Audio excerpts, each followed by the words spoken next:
Uh, Hello. We are going to tell you about the method of Lagrange multipliers. I am Alexander Bulzerkovsev. This is my friend Grigory Voinov, and this is our friend Mikhail Darninger. We are all students of Presidential Physics and Mathematics Litsa number 239, and we all study at the same class 10.1. Let's formulate the theorem first.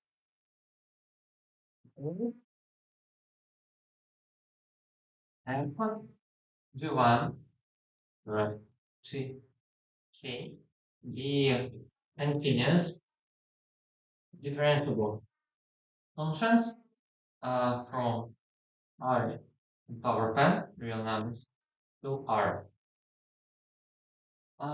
Also, we have a point P0 times that G1 of P0 equal to G2 of P0 equal all of them equals K of P0 equal to 0. And also for all other points P, such that the same condition in there, right?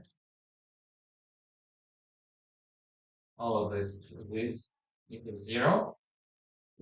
Uh, we know that f of p, at least f of p0, then or no more than p0, it doesn't matter. Right? Because I love maximum or minimum. Then if this all lies,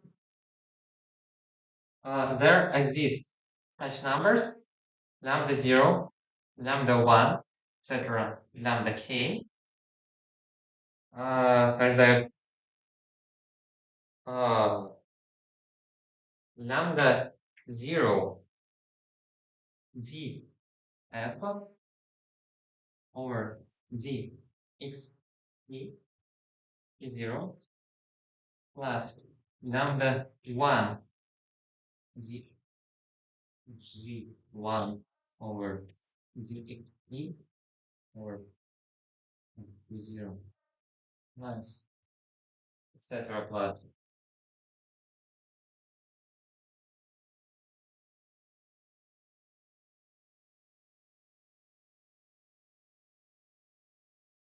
for all e in range 1 to m,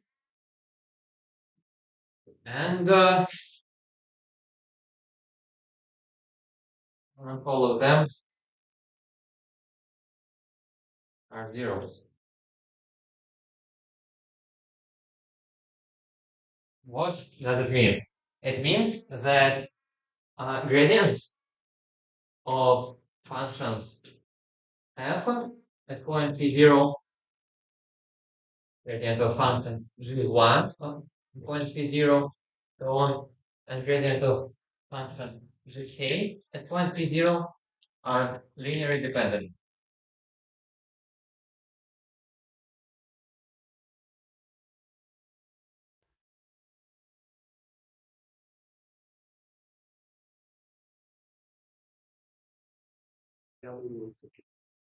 To prove the theorem, we can start with a simple step. Let's set the origin of our space R1 to P0. We will subtract from all other vectors and points this P0, and we'll get that P0 equals 0, and solve the theorem for this condition. Also, we can set that f of P0 equals 0 just by subtracting from every uh, f this f of P0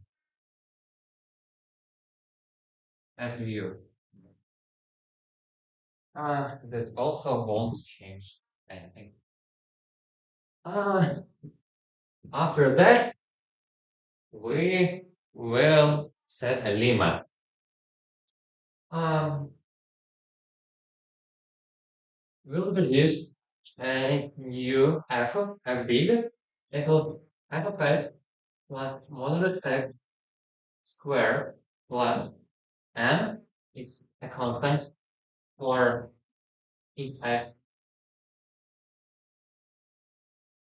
by the 1 square x plus etc. plus the n square x.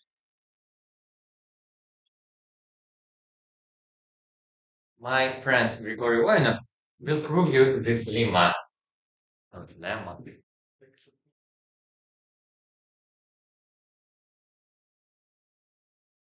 Let's prove the lemma.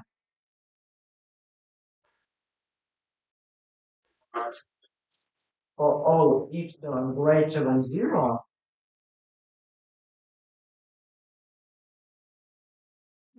it exists n of epsilon, such as uh, f of x is greater than zero for all x on the sphere. Okay. Uh, let's prove this lemma by contradiction.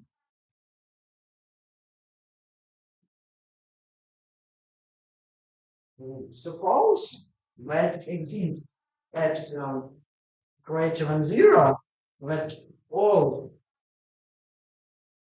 for all n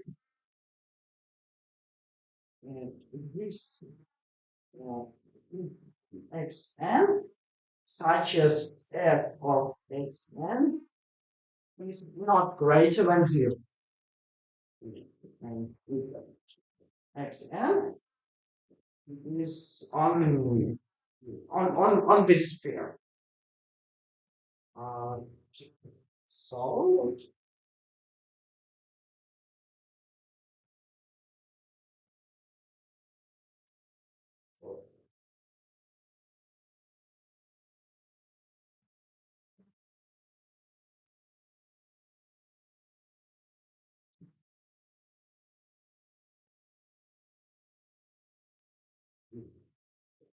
this is the f of xn, and it is not greater than zero. Um, when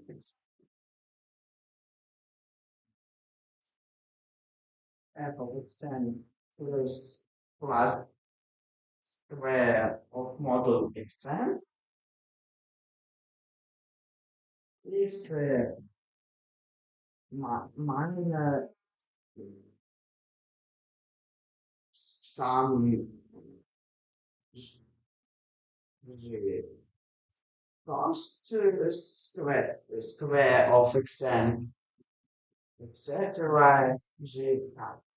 G cat square of xn. Okay, but um, when consider the sequence xn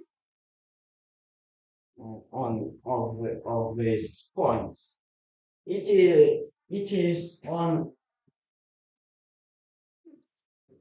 sphere with radius epsilon and center in the zero. It is compact. So there is a convergent subsequence that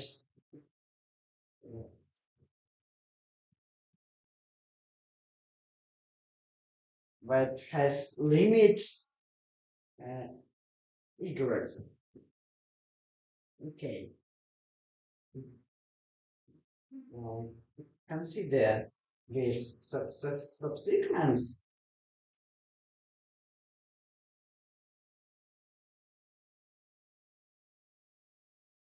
we know that this is limited. So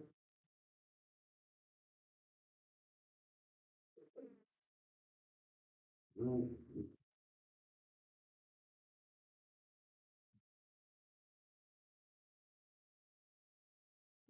this limit is zero because this is limit, but n is greater than every number. It means that this sum has limit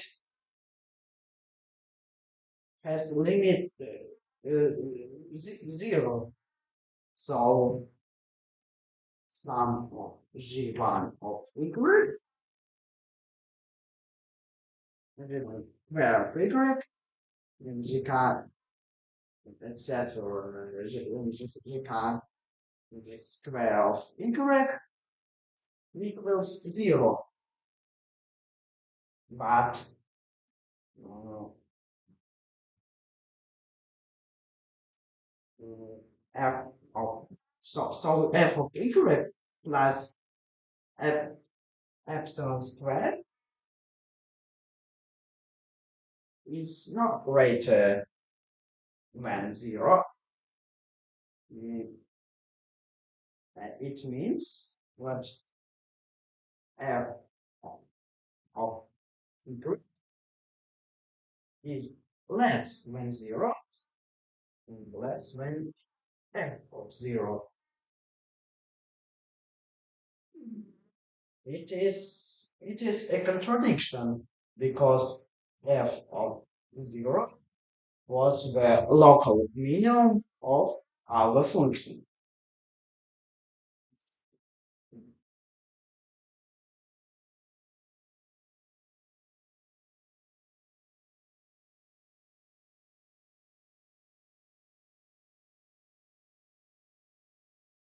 X epsilon is 0.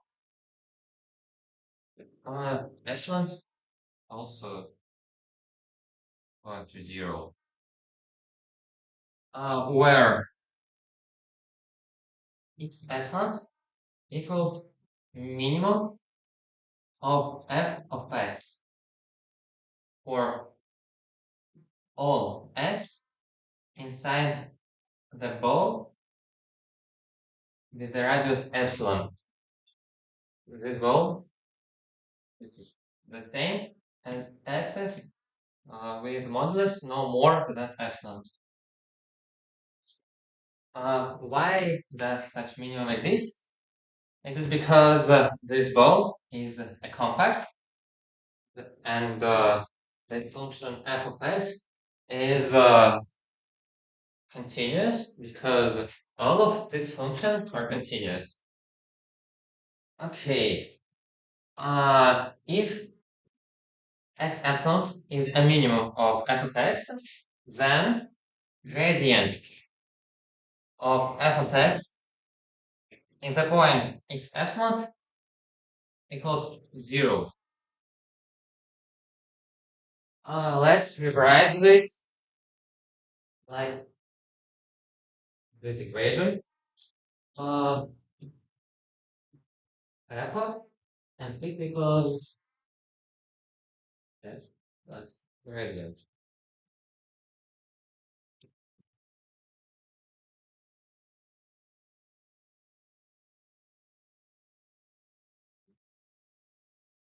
So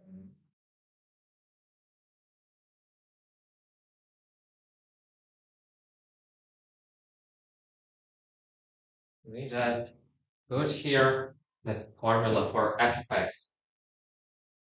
Okay, let's take these gradients.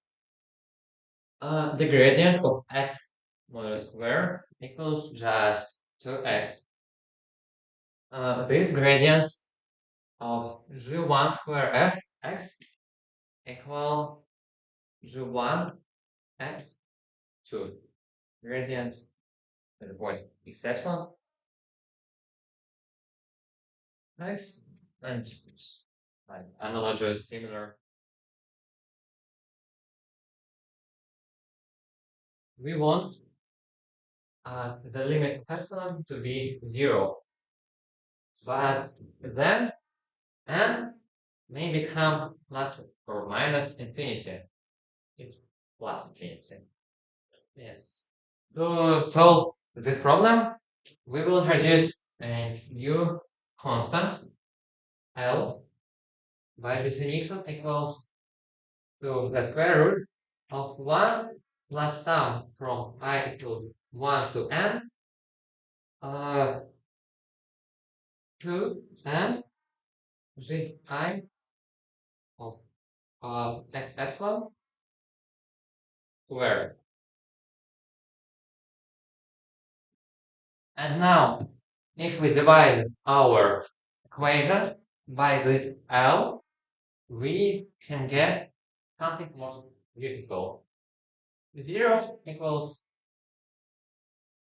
gradient of f by L plus 2x by L plus sum of n gradient at the point is epsilon, usually 1 square, or if we rewrite it a little bit, as we just have done, rewrite it like this, 2n g I of x epsilon nabla x epsilon g I of x by L.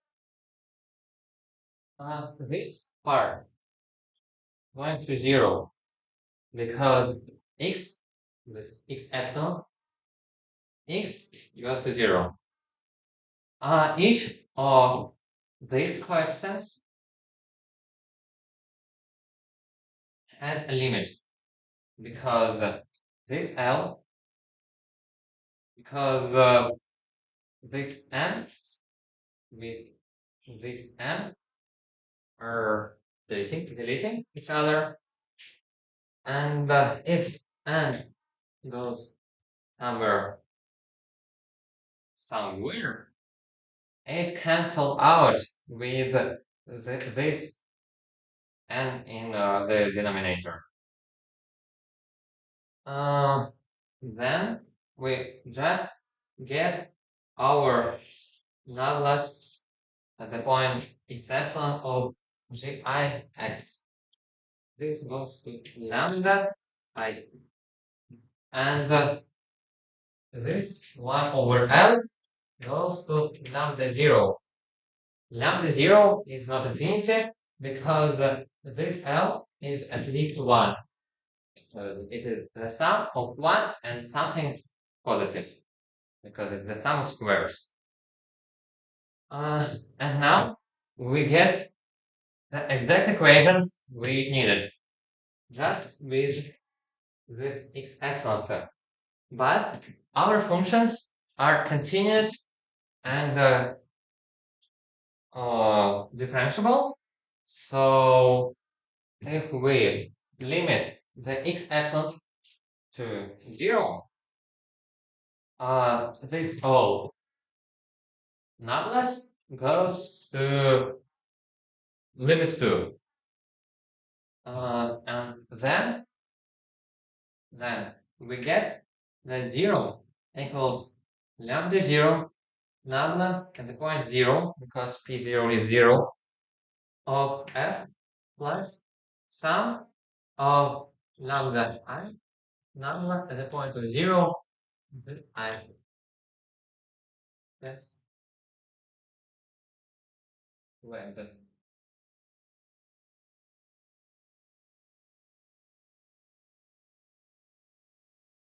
About the applications of the theorem in mathematics. Let's find the maximum and the minimum of x plus y plus z on the sphere x squared plus y squared plus z squared equals 1. Let f of x y z equal x plus y plus z, and g of x y z equals x squared plus y squared plus z squared minus 1. So, so let's find the gradients of f and g. The gradient f is 1, 1, and 1, and gradient g is 2x, 2y, and 2z. By the theorem exists alpha. Um, so alpha plus beta by 2x equals 0, alpha plus beta by 2y equals 0, and alpha plus beta by equals 0. Um, 2x equals 2y equals 2z. So x equals y equals z. We know that x plus y plus z square equals 1, and x equals y equals, so that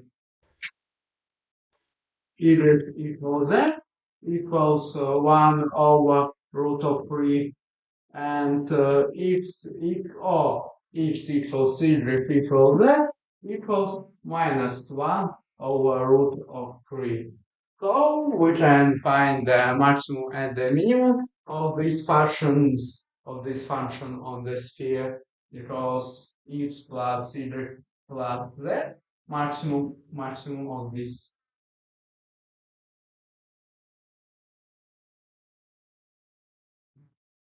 maximum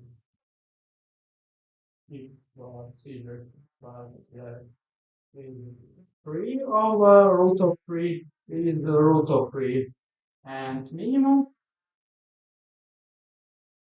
x plus y plus z is minus 3 over root of 3 is minus root of 3.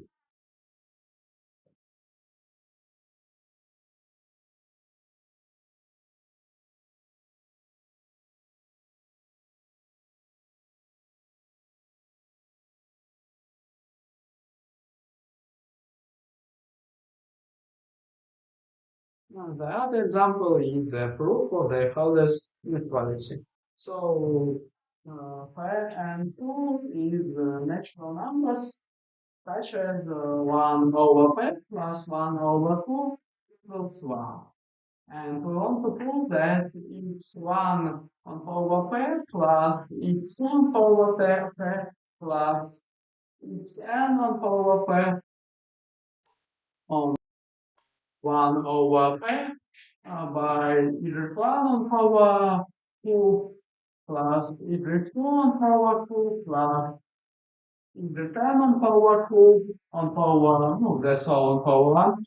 1 over 2, dq, then sum of it's either by either let we are equal x1 on power p plus x2 on power p plus xn on power p. And b equals y1 on power 2 plus y2 on power 2 plus y and on power 2. So we want to find the maximum sum of queries product. So the maximum of the function f equals the sum of integral by irreducible. So let's define two functions, g1 and g2, and g1 equals x1 on power p plus x2 on power p plus xn on power p, and g2 y1 on power p plus y2 on power y1 on power 2, y2 on power 2 plus yn on power 2. So f one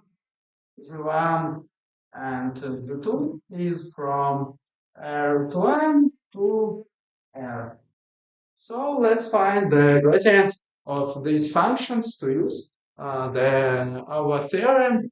The gradient of one equals x1 in power p minus 1, x2 in power p minus 1, it's n in power minus 1 and 0 and 0. The gradient of function 2 equals 0 and 0 and y1 in power 2 minus 1, y2 in power 2 minus 1, and yn in power 2 minus 1. And the gradient of function equals x1, x2, and xn, and y1, y2, and yn. So by this theorem, we know that exists alpha and beta,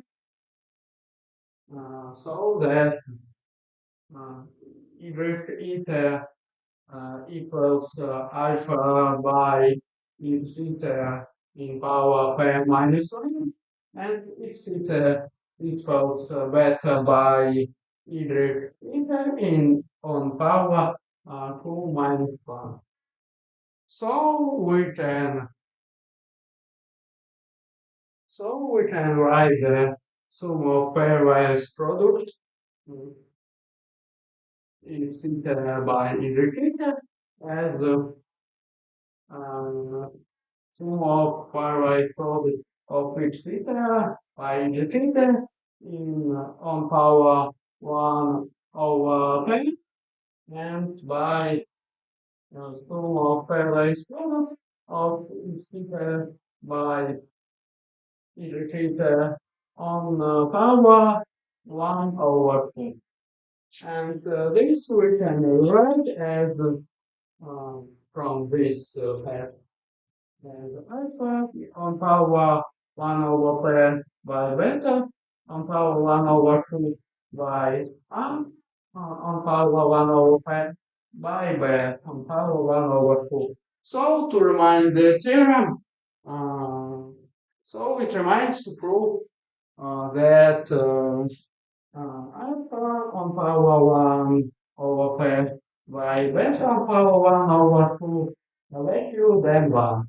If we prove that, we will prove the inequality. So we know that x eta equals beta by y eta on power 2 minus 1, that equals beta by alpha by x eta on power p minus 1 on power 2 minus 1 of this and equals beta by alpha on power 2 minus 1 on power x eta. So we know that beta by alpha on power 2 minus 1 equals 1. Oh, so obviously alpha on power 1 over p by beta on power 1 over 2 ratio than 1. So we prove the inequality.